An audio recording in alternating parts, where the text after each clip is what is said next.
আপনি কি স্মার্ট, বুদ্ধিমান নাকি জ্ঞানী? চলুন একটা উদাহরণের মাধ্যমে পার্থক্যটা জেনে নেই। ধরুন একটা কোম্পানিতে 3 জন মানুষ কাজ করছে, একজন স্মার্ট, একজন ইন্টেলিজেন্ট আর একজন জ্ঞানী। হঠাৎ করে বস এসে বলল, যেভাবেই হোক এই প্রেজেন্টেশনটা আজকের মধ্যেই শেষ করতে হবে।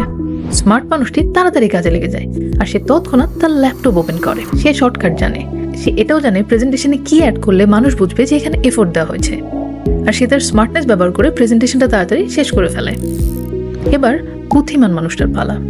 সে একটু থামে আর চিন্তা করে যে বস কি বলেছে, আর সে নিজেকে প্রশ্ন করে যে প্রেজেন্টেশনের গোল কি হওয়া উচিত, আর সেজন্য সে রিসার্চ শুরু করে। আর সে এটাও জানে যে এক্স্যাক্ট ইনফরমেশন সঠিক সময়ে কোন জায়গা থেকে পাওয়া যায়। তবে সে যখন প্রেজেন্টেশনটা শেষ করে সেটা স্মার্ট মানুষের চেয়েও হয় অনেক বেশি ডিপ আর থটফুল।